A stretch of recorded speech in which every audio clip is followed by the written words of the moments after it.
Hello, everyone. I hope you are all well. Welcome.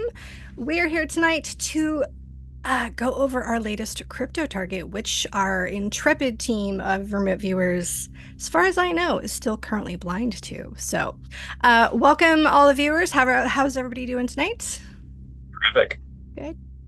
And I am pleased to announce we have our awesome financial guru, Mr. Marty Hibbs, on tap as well. So he will be giving us his 2 cents after we see these sessions from our viewers. So I will go ahead and queue up a bit of a target reveal so we can see what we are going to be discussing tonight. We are going to be looking at AAVE. Has anybody heard of that one?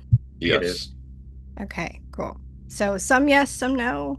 Awesome. All right, as far as our tasking, we asked the viewers to observe AAVE's performance over the next 2 years and record those findings in maps or graphs and charts. As far as the target, this is essentially it's a system of smart contracts that's it's going to allow the users to either act in different kind of capacities. They can be a lender, they can be a borrower, and if they're lending, they can actually earn interest on their crypto assets. So this is actually run on the Ethereum blockchain. And it essentially just allows for the creation of all of these multiple liquidity pools, which then support lending and borrowing to numerous different types of cryptos. So this was originally funded or founded in 2017. Any thoughts before we get cracking on that? No? Never heard of it. Yeah. I'm not familiar with it, but my drawings make sense to me.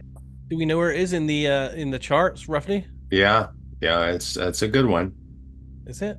Yep. Yeah, it's an expensive one, but it's a good one. So Sean, why don't you lead the charge on this one? Okay. I thought it was very interesting because this target does actually have a connection to BlackRock. So, Oh, okay. That's the first time I've had a BlackRock show up in a session, so I guess that's good to know.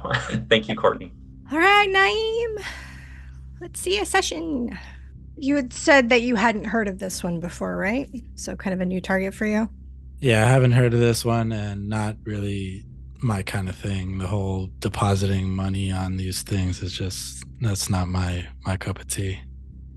I can see that. So, I did think that you captured the technological element of it. When you talked about that relay and hold, I definitely do think that's when, as a depositor or a borrow or a lender, you put your money in this thing. And all right, Dick, let's see your session. Yeah, take that for what it's worth. I see a run up and a FOMO moment, but I did not get the details of what it does. So got to But balance. Yeah. Good. yeah, a lot of you guys picked up on the ecosystem element, so it's definitely in there. All right, Edward, let's take a look at your data. Oh, Oh, speaking of, when I was looking at your session, I Interesting could just stuff. picture you. I picture you having a lot of fun with like a compass and protractor because you got to Oh draw God, a lot I in this loved it. session. I loved it. These are I'm not gonna lie to you, some of my favorite drawings I ever did. I was having a great time. And I'm finding some of that too on their website. So that was it. A fun session. I enjoyed it. The architecture thing apparently is quite fascinating to me, and I'll have to maybe do a little research into what they're doing. You've got this sort of central lending pool, and then, things are kind of moving out in different directions based on the currency that people are borrowing from. Lots of elements that came through in that. So I thought very nicely done, especially with capturing the design of it.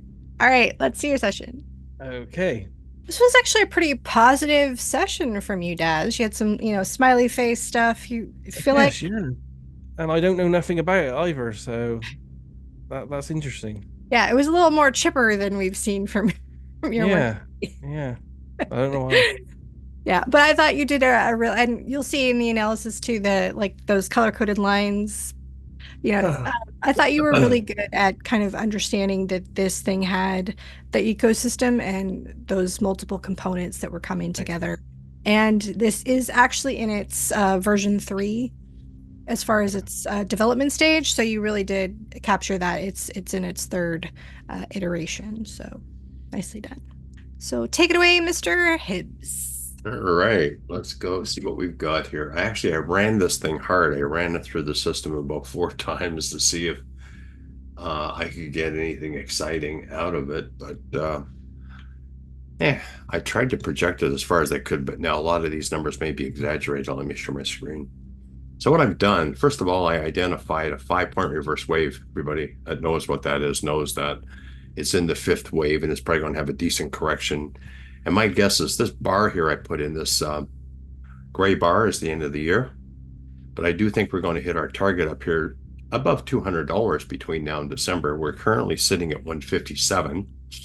All indicators, daily, weekly, and monthly, currently are green lights, which means they're bullish.